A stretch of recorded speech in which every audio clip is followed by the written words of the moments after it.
female against the male. This didn't come from social media. This came from the white man putting us against one another. You know why? In 1798, when Napoleon was hired by the European governments of this world, he was hired to destroy all images of what we will call black excellence right now. So he went into the mystery schools and destroyed all the images of the black inventors. He went inside of all of the temples and the cathedrals and the houses of worship and destroyed all of the images of the black messengers and warners and the prophets. Y'all didn't know that you didn't know the messengers was black? The scientists say there's been 24,000 prophets in the last 6,000 years. I'm here to tell you, brothers and sisters, that 99.9% of them look like you and me. They were black like us. If they weren't black, why come when Moses said he stuck his hand into the bosom of the Lord and when he took it out, it was turned white? Well, if it was turned white, it had to go in black. Abraham, who's considered the father of the righteous, the father of the prophets, the father of monotheism. I don't care what religious denomination or religious group you go to, whether it's a Muslim, a Christian, or a Jew, all of them salute Abraham. Is that right? But when Abraham was in Egypt, he was mistaken for being an Egyptian. But the word Egypt comes from the Greek word Ieptis, which means land of the black and the burnt skin people.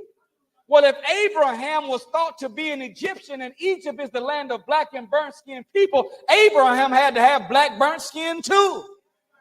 David said, the wisest, the one that's said to be the prototype of Jesus, David said that he was black. His son Solomon said, I am black but comely, O ye daughters of Jerusalem.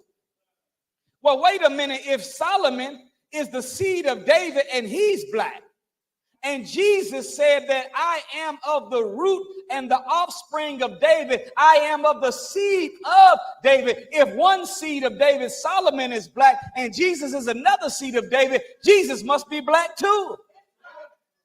You say it don't matter what color Jesus was. Well, hell, it mattered to somebody, because the scripture said he had hair like lamb's wool and feet like brass that had been burned in the oven. Brass is already brown. You put fire on brown brass, it turns black. Lamb's wool is not straight curly hair. Lamb's wool is nappy hair. So if Jesus had hair like lamb's wool, nappy hair, and black feet, he was a black man. His mother Mary was an Egyptian woman. Egypt is in Africa. If it means land of black and burnt skin people, how could he have a black mother and not be a black baby? Whenever they were trying to kill Jesus, an angel told Joseph and Mary, rent a camel and flee into Egypt and hide Jesus there. Well, another word for hide is camouflage. Is that right? When you're camouflaging, you're blending in with the color of the environment. So whenever the army's in the jungle, they wear green fatigues because that's the color of the trees. When they're in the desert, they wear beige because that's the color of the sand. When they're in the snow, they wear white fatigues because it blends in with the color of the snow. When they're on the night mission, they wear black because it blends in with the darkness. Well, if Jesus was camouflaged in the land of black and burnt skin people, and he did not get caught, that means he had to blend in well with the environment. He had to look like the people he was among. But after they got finished, after Napoleon went and destroyed all of the images of black greatness, he came to this great statue that was a stone that was 150 feet long in Egypt. They called it the Sphinx. He went and seen the Sphinx that had the body of a lion and the head of a black man on it. So Napoleon and his army trained their cannons and blew off the nose and the lips of the Sphinx so that later on down the line of time, we wouldn't know that was us on that lion. I know what they told us in history class. They say, well, you know, that the reason the nose and the lips have gone away. It's just from what natural weathering and erosion. Well, hell, why come the wind and the sand didn't blow the tail off? Why come the mane is still intact? Why come the claws are still there? Why only was the nose and the lips affected? It's because they knew that if they intended to make us a slave, that we couldn't see the image of a lion with our head on it and be easily made into a slave. Because through deduction, through reasoning, through logic, through analytical thought processes, we would have said, well, wait a minute, if my ancestors put my head on the body of a lion, and by deduction and reasoning, the lion is the king of the jungle. If the lion is the king of the jungle and my ancestors put my head on the lion, maybe they're trying to tell me I'm the king of this planet. And it's a whole nother mindset that comes with that. Then to top it all off, written underneath the Sphinx is Arabic words that says Abu el-How, which translates into English as father of everything. See, it's hard to make a black man that believes he's the father of everything a sharecropper.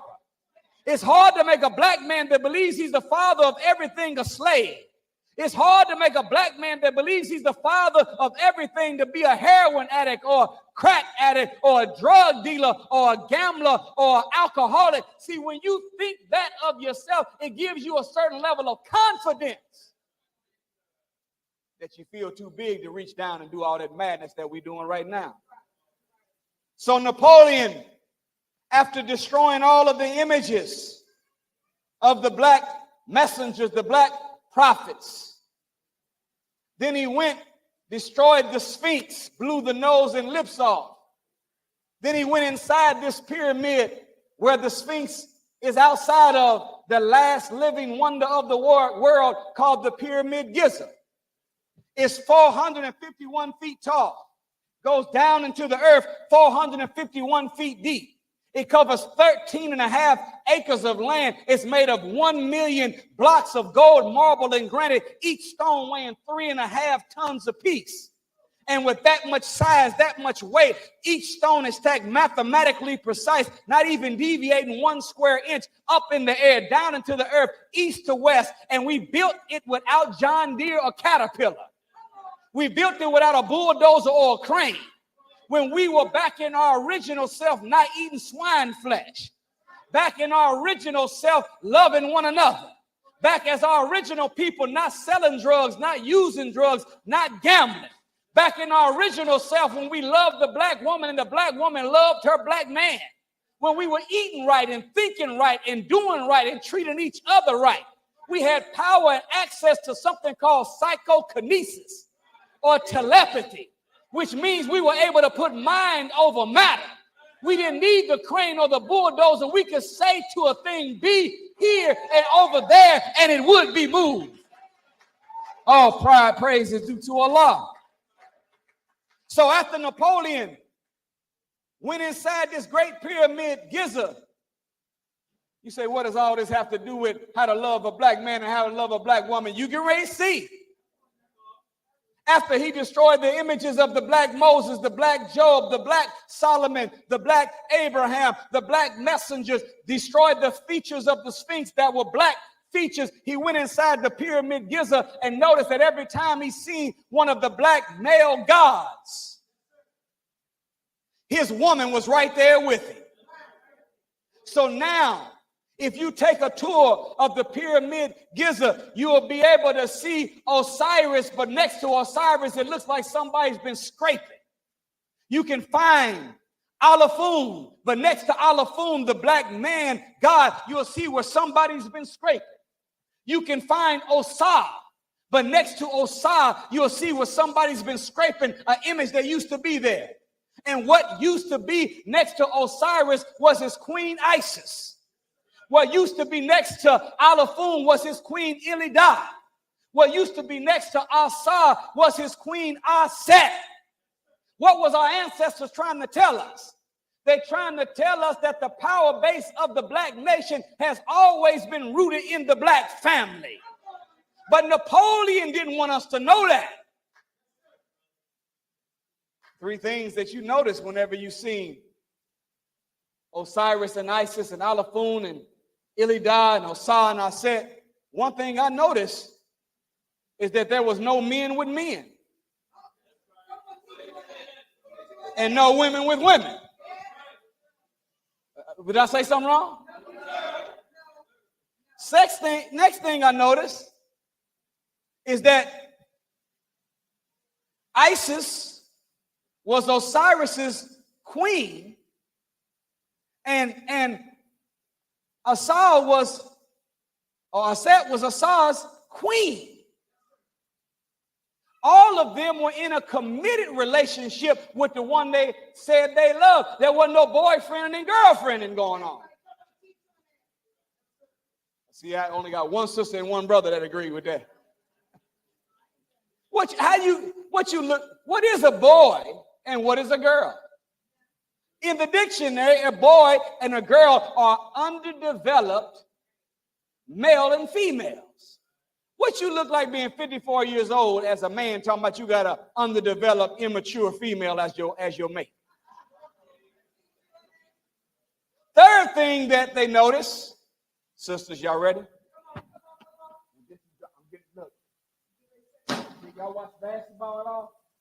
This podium keep on. It's determined to break my iPad. Here, let me have it. This is what we'll do.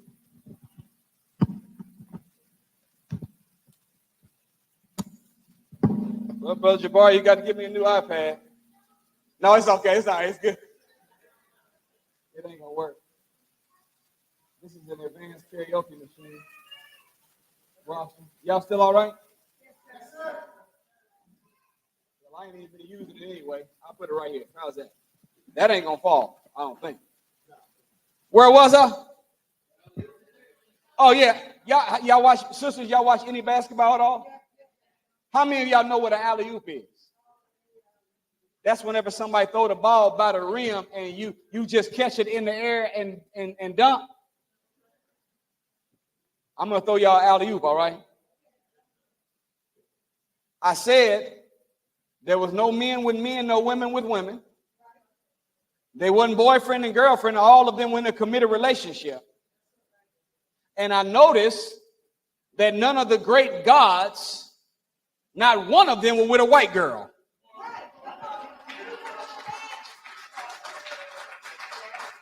Oh, sisters, I thought y'all did better than that. As hard as, listen, I'm going to tell you something. Do you know in slavery, it used to be against the law for a black man to marry a black woman?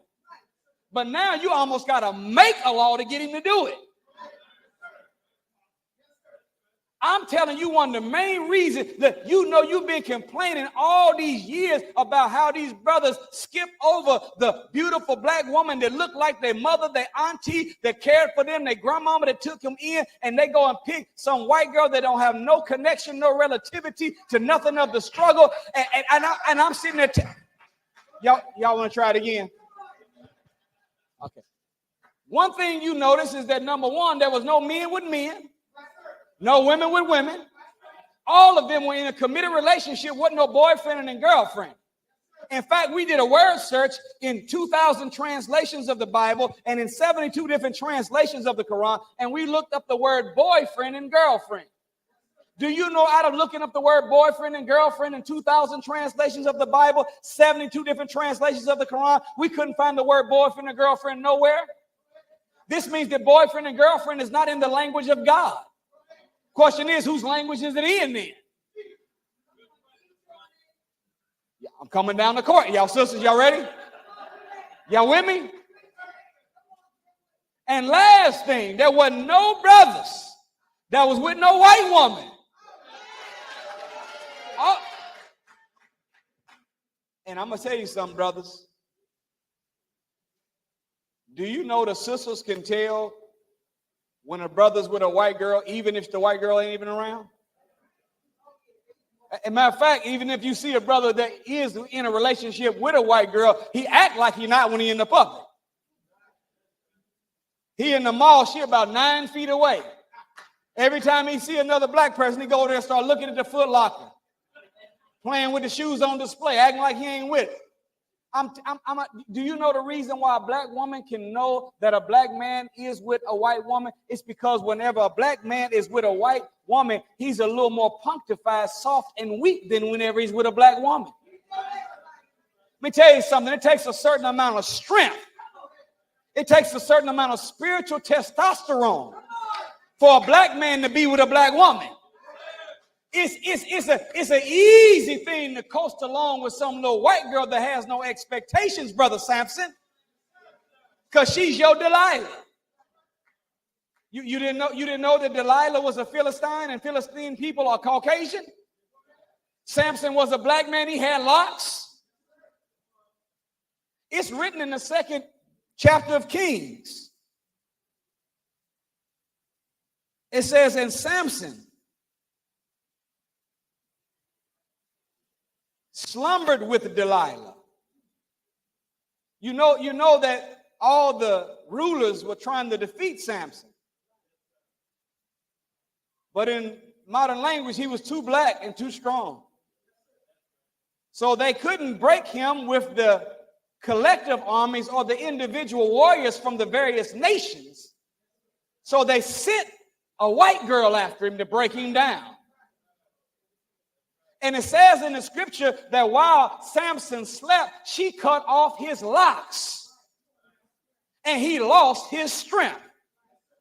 Well, hell, Brother Jabari's a barber. He can tell you that cutting a Negro's hair don't make him weak.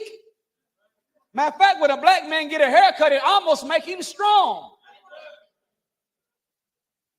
What? Am I telling the truth? When a black man leave the barbershop, he feel like a new man. He talk different. He drive different. He walk different. When he come into the shop, I'm saying when a black man go to the barber shop, he got a hat on, but ask any barber, most of the time they forget their hat. So cutting off Samson's locks would not have made Samson weak. But the outside reflects the inside, so teaches the most honorable Elijah Muhammad. It wasn't a blend of hair on top of his head that made Samson strong.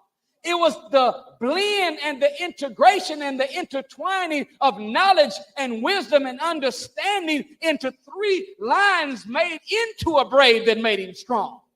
So whenever he got with Delilah, Scripture says in 2 Kings 5 and 8 that Samson slumbered with Delilah. And Delilah gave her the keys to her Ford Escort, her credit card, told him that he did not have to go to work anymore. He could just play video games every day. Even if he beat her up, she would still be the, what? Now this is not the King James version. This is LeBron James translation. But you know that's what happens to that black man.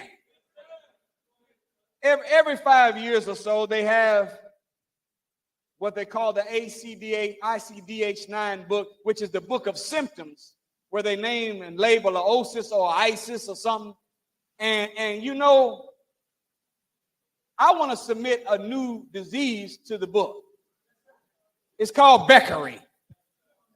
Beckery. What? Y'all remember Beyonce's song, right? She's talking about Becky with the good. She's talking about a white girl. What is Beckery? Beckery is the mental and emotional castration of a black man as a direct result from a long-term relationship with a white woman. Beckery. I submit to you that a white girl is a gateway drug. You know what a gateway drug is, right? See, if you smoke cigarettes, it's only a matter of time before you start smoking something stronger. Is that right? So a gateway drug is a drug that leads you into a drug even worse than the drug you own.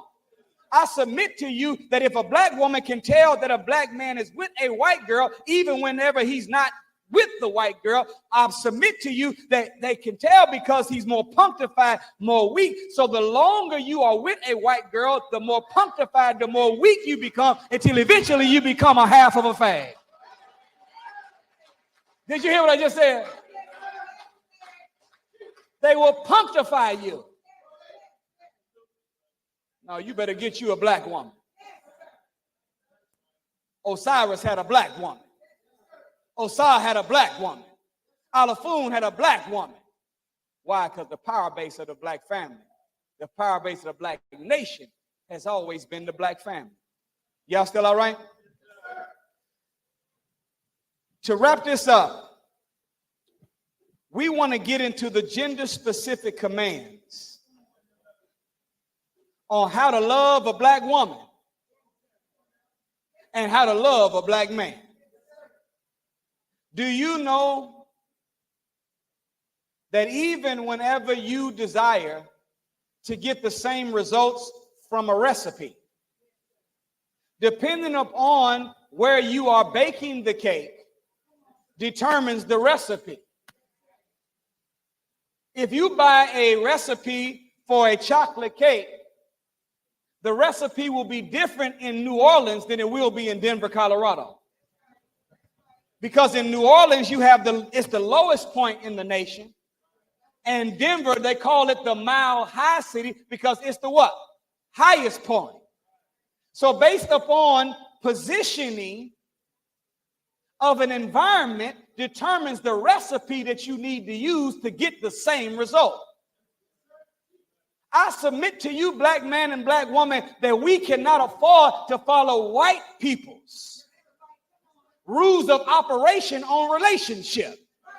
We have to have a special recipe that came from the master chef, God himself, that is exclusive and specific and gender specific to the black man and black woman if we want to be able to get the right results when we bake this cake. Y'all still all right? So there's a verse in the Holy Quran that says that Allah created us in pairs. Y'all didn't hear that. If we are created in pairs, then we are born to be with each other. Only 5 of y'all agree with that. Created in pairs. Okay, let me ask you this. How are our eyes created? How are our hands created? How are our feet created? How are our ears created? In pairs. If you have one eye or one foot or one leg or one ear, you're called handicapped. You're not dead, you're alive, but you're handicapped, meaning that you're going to move slower towards your destination and get less done because you're not your whole self. So whenever the eyes that were created in pairs has one missing, you're handicapped. You can't get as much done or as fast as you like to get it done. So it is if God created the black man and black woman in pairs. We're not independent, we are interdependent. So when a black man don't have a good black woman, he's handicapped. When a black woman don't have a good black man, she's handicapped. Oh, you can still get stuff done. But with one eye, you can't see as good as you could with two. With one arm, you can't build as fast as you would with two. With one leg, you can't make progress as fast as you could with two. And whenever the black man does not have a proper and a correct relationship with a black woman, he can get stuff done, but not as good as he could if he had the right woman with him. Are y'all all right? So the male in the Holy Quran, God says this, and the male is not like the female. Wait a minute, you created us in pairs, but we are interdependent. We are supposed to get along with each other without having one. We're handicapped. Then you tell us that the male and the female are not alike. So now, if we are created to be together, but we are different from one another, then there has to be gender-specific commands that make me become and do as I should as a man to get the best out of my woman. And there's a whole nother system as a woman for you to work if you want to get the best out of your man. So the general rule for success is to treat others the way you desire to be treated. But when it comes to a black man getting the best out of the woman, he can't just treat her the way he desires to be treated. He has to know her nature and treat her the way God created her, and vice versa. So in the book of Ephesians, the Honorable Minister Louis Farrakhan lifted this verse from the Bible. He said in Ephesians 5:33, if you unpack it, you get the gender-specific commands to a man on how he can get the best out of his woman and how the woman can get the best out of the man. It says, and husbands. Did y'all hear that? I said husbands. Security, y'all ready? The man is not the head of the house. The husband is. There's a difference. You say, but you know, that marriage thing, it ain't nothing but white man paperwork. Why I got to go to the white man and get some paperwork to prove that I really love you? And yeah, you talk about paperwork when it comes to getting married, but you don't say nothing about paperwork when it comes to getting that driver's license. You don't say nothing about paperwork when it comes to getting that car loan. You say nothing about paperwork when you got to go get that job.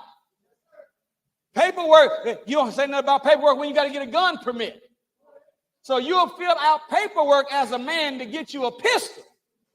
You'll fill out paperwork as a man to get you a plastic car with your face on it that gives you permission to drive. But you won't fill out paperwork to get you the best help you ever could get, and that is a wife that's made for you by God. No, let me tell you something. Listen, sisters. If he doesn't want you to wear his last name, that means he's still thinking about somebody else. He ain't totally sold that you the one. You're still in the G League.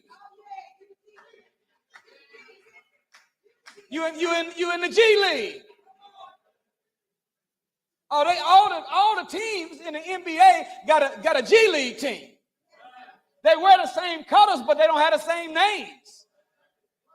See, when you actually play for the Lakers, you get your name on the back. But when you're in the G League, you don't get your name on the back. And sisters, if he's not willing to put his name on the back of your name, you still in the G League. You have not yet made the team. So if you have not yet made the team, why in the hell are you giving him all the benefits of someone that is committed to? He ain't signed no contract.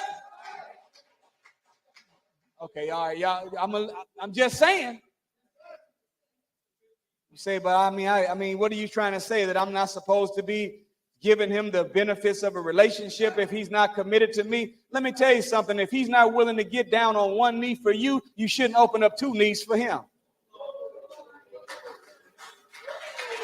Did you hear what I just said? You say, but if I don't do it, somebody else will. Let me tell you something, sisters. If all he wants from you is breasts, legs, and thighs, send his ass to KFC. If that's all he wants is breasts, legs, and thighs, send his ass to KFC. You got plenty of breasts, legs, and thighs over there. Let me tell you something, sisters. You got to come off that clearance rack. You got to come off that clearance rack and get back behind the glass where the real valuable stuff is at. See, when stuff is on the clearance rack, it's got different color hangers and it's been stepped on, dropped on the floor. It's a size small on a large hanger. Picked all through, don't match nothing. But if you go to a jewelry store and you're looking at fine jewelry that has value, you'll see at the top of the glass a note that says that we're only allowed to show you one item at a time due to its value. I'm saying that to you, sisters, if you really knew your value, he would only be able to consider you as one item at a time. You wouldn't be lined up in the middle of a whole bunch of costume jewelry because you're not a costume jewelry. You're more precious than diamond, more precious than gold, more valuable than rubies of the earth. You're the second self of God when you know yourself. So you should treat yourself accordingly and make him do the same. Are y'all all right? I know it's hard, black man, to be committed. That's because we are not being successful in our purpose for living. I ain't got time to go into all of that. But the more that you are performing in accord with your purpose for living and you are successful. Let me tell you something, black man. Every man has within himself a built-in self-validation system. It's based off of who we are, what we do, and how much money we make doing it. Am I telling the truth, brothers? I don't care what the whole world thinks of you. If you know that you got a drinking problem, if you know that you are a liar, no matter what everybody thinks about you, you're going to be bothered with yourself. So the who you are is determined by the character you know about yourself. What do I do for a living? Is it legal? Is it honorable? Am I scared?